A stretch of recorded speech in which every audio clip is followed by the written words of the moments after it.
the storehouse went with him. And after a few years, a few generations, all this knowledge had mainly disappeared from the earth. And when Lord Chaitanya appeared, it was almost all gone. There were only a handful of pure devotees in the world.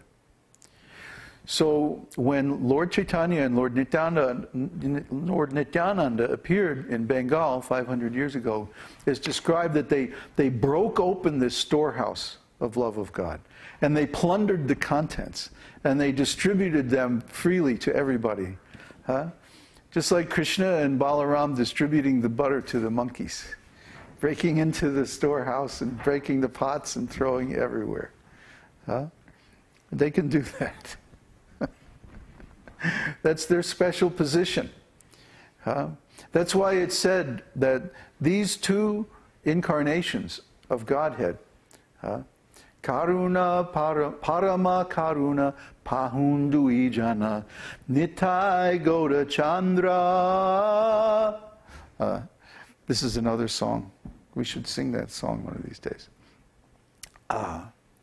Sabha Avatara Sarashiromani. These two incarnations are giving the most merciful benediction of any incarnations, of any of the appearances of the Lord. Because they're simply giving the essence. They're not giving like the whole Vedic path in all its details. They're simply giving the conclusion, the essence, the goal. And they're giving very freely, very liberally to everyone. So they're called Sara Shiromani. This is the essence of the mercy of the Vedas, the essence of all knowledge. So Lord Nityananda, his mercy is described as causeless mercy, because we do not deserve it. We're all in a fallen condition in this material world. We have so many nasty activities and, past sins and everything. That's why we're here. But Lord Nityananda, he doesn't care. He distributes this mercy to everyone. Therefore, we have a chance. And our chance is that we have to grab on Lord Nityananda's lotus feet. Vishaya Charya Kabe Shuddha Habe Mana Kabe Hama Herabo Shri Vrindavana. When my mind is completely purified, being freed from material anxieties and desires, then I shall be able to understand Vrindavan and the conjugal love of Radha and Krishna, and then my spiritual life will be successful. So we can't understand Radha and Krishna as long as our mind is polluted by material conception of life. Material conception means basically the bodily conception of life, the bodily idea of our identity. I am this body, I am this piece of meat. Now, that's not very nice. That's actually like animal life. See, animals, they are convinced that, I am a dog, I am a cat, I am a snake, I'm this, I'm that. So you can't teach them otherwise. A monkey will always behave like a monkey. You can't, Prabhupada said, he used to give this example, if you take a dog and dress him up as a king, you can put him on the throne and put the crown, and everyone can bow down and offer all kinds of worship. But as soon as you throw a bone, then immediately the dog will run after it. He can't change his behavior. So we have many kings like that now. But this is Kali Yuga, so what can you expect? People get the leadership that they deserve. There's perfect justice in God's world. But if we give up that behavior and we take on the qualification of a devotee, and what is the qualification of a devotee? That person who, when seen, reminds one of Krishna.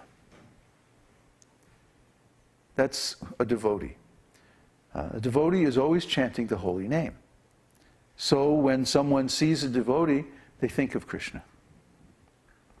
Because the devotees go, Hare Krishna, Hare Krishna. See?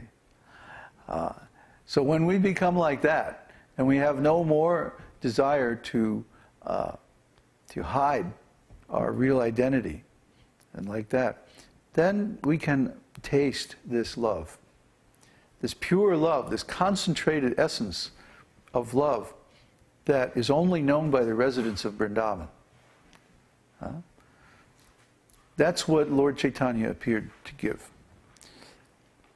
He came into this world and broke open the storehouse of love of God. So how can we understand this? All these elevated subjects? Rupa Raghunatha Pade Hoibe Akuti Kabe Hama Bujhabose Jugalapiriti. When shall I be very much eager to study the books left by the 6 Goswamis? One has to learn of the conjugal loving affairs of Radha Krishna through the teachings of these 6 Goswamis. The 6 Goswamis he's referring to are Rupa, Sanatan, Raghunath Bhatt, Raghunath Das, Jiva, and Gopal Bhatt Goswamis. And these are the 6 principal disciples of Lord Chaitanya. And they lived in Vrindavan. They performed such nice devotional service at such a high level of austerity, a high level of knowledge, a high level of understanding, that they were able to actually record and propagate the teachings of Lord Chaitanya. Lord Chaitanya only wrote 6 verses. It's called, 8 verses, Shikshashtaka. And his 8 verses, of course, are the condensed essence of all knowledge. But only a very elevated soul can understand them as they are. They have to be expanded. They have to be explained. Most of us require quite a bit of explanation before we can even begin to understand the verses of Lord Chaitanya. Because Lord Chaitanya, he was writing from the highest platform of love of Godhead, Mahabhava. The Mahabhava is only experienced or displayed in Srimati Radharani and her immediate associates. So Mahabhava, this is very, very high. And it takes a great deal of background knowledge to understand it. Like right now we're going through Nectar of Devotion. Nectar of Devotion is by Rupa Goswami. And Rupa Goswami was instructed directly, personally, by Lord Chaitanya for 7 days continuously at Prayag, Allahabad. And so after instructing him, Lord Chaitanya said, now expand this knowledge.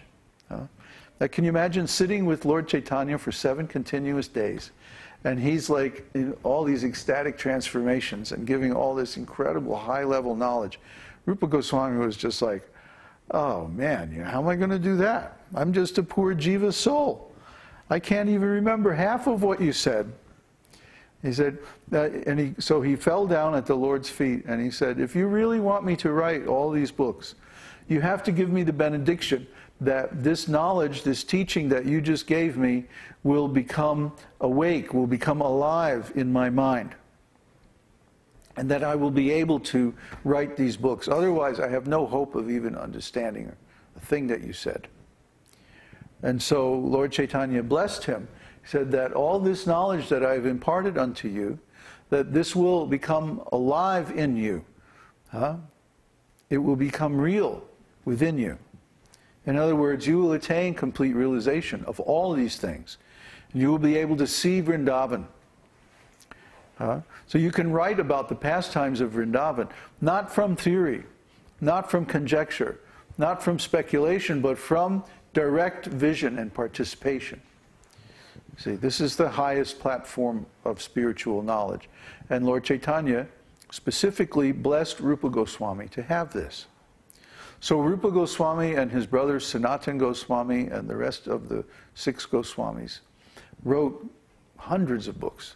Only a handful have been translated into Western languages. This is because they're so high, they're so difficult, that it's very, very rare to find a scholar who is advanced enough to translate them properly. Just like we found going through Prabhupada's Nectar of Devotion, there are so many editorial mistakes. So we don't really have the level of knowledge yet to be able to translate and also understand these books. If you read these books, I mean, they're just fantastic. Please don't cross your arms in front of the deities. Yeah, thank you. Sit properly. Yeah. And then finally he says, Rupa Raghunatha Pade Rahu Mora Asha Prartana Koroye Sada Narottam Das.